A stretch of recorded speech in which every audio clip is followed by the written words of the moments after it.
Hello Libra, Sun, Moon, Rising, and Venus signs. Kamusta kayo? Sana po ay nasa mabuti kayong kalagayan. Welcome back po sa Star Tarot. At kung bago kayo rito, welcome din po kayo. Please subscribe, like, share my videos, and leave me a comment kung nakaresonate po kayo. Thank you, Libra. So, tignan natin kung ano mga mensahe. We have the Three of Wands. Ayan. So, this is good luck energy. May swerteng babalot sa buhay ninyo sa ngayon. Kaya, perfect ito kung meron kayong mga gustong simulang bagong kaganapan sa buhay, kung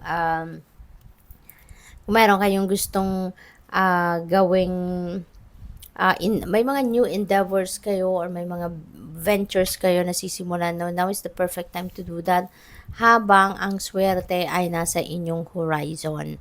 So now is taking action, now is implementation of plans that you have made already habang ang swerte ay nasa horizon ninyo. So might as well, 'di ba? Kung ready ng lahat ng 'yan ay gawin mo na 'yan sa ngayon.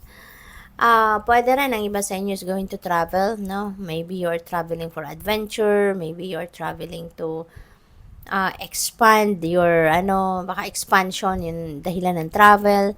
O pwedeng merong mamamasyal, no? Kaya magta-travel, so pwedeng ganon. Pwedeng merong mag-aaral sa ibang lugar, sa ibang bansa, magmamigrate, magtatrabaho sa ibang bansa, so maaaring ganon. Knight of Wands, ayan. So, may travel definitely, no, Libra. Ang iba sa inyo talagang babiyahe, no? It could be,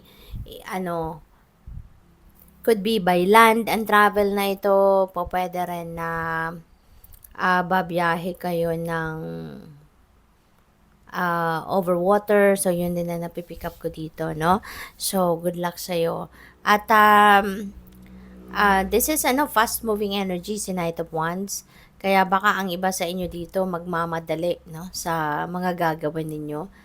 Maaari din na kailangan ng iba sa inyo rito na talaga namang makinig kayo sa inyong intuition kasi sa pagmamadali ninyo ito maaring hindi nyo na mapag-isipan mabuti kung papaano ninyo i-roll out ang mga bagay-bagay, papaano ninyo gagawin ang mga bagay-bagay. So, this could be a reminder para sa inyo na makinig kayo sa inyong intuition para hindi kayo magkamali. Or kung magkamali man kayo, at least minimal lang, 'di ba? Ang po pwedeng maging pagkakamali diyan. All right? So, what else? We have the star. Wow, napakaganda. Wishes are getting fulfilled around this time and the next few days, no? So, baka mayroon kayong mga wishes, kung ano man ang mga tawag dito, pinaka top of the list siguro ninyo na mga wishes ninyo might come to fruition or kung ano man ang ibibigay, no, ng universe, depende yan sa energy rin ninyo at kung anong kagustuhan ng universe. So, but there are also miracles that might unfold sa buhay ninyo. Meron ditong mga pangyayari na maaring maganap na hindi ninyo inaasahan, hindi ninyo sukat akalain, yung ganon. You will be also starting a new life, no, in some areas of life kasi si star is also a new beginning energy. So definitely meron kayong sisimulang bagong kaganapan dito and you have nothing to worry about kasi you will be enlightened, you will be guided towards kung ano man ang dapat ninyong pagtuunan ng pansin or pagkaabalahan sa ngayon. You will be led towards that path, no? Kaya good luck sa iyo. So, we have number 34, fish. Ayan. So, yung fish is about abundance, no? It's about kasaganaan. This is about good luck. This is about prosperity, also well-being, 'di ba? So, maganda, maswerte kayo sa ngayon. There are parang this is time also of you reaping the rewards of your hard work. Kung ano man yung mga tatrabahuan ninyo, pinagsisikapan ninyo, yan ay babalik na sa inyo sa ngayon, no?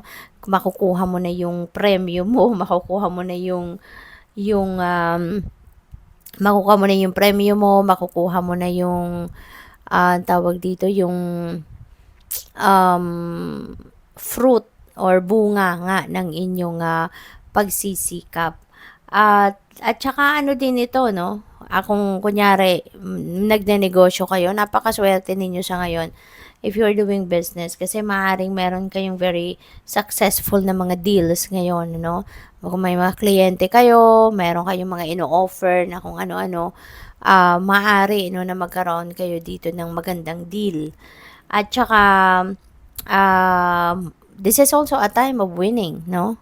Libra, baka meron kayong mga tinatayaan, ano, mga game of chance, maaari ngayon, baka merong panalo, no? Siswertehin kayo sa mga ganyang tinatayaan kung meron kayong tinatayaan, okay?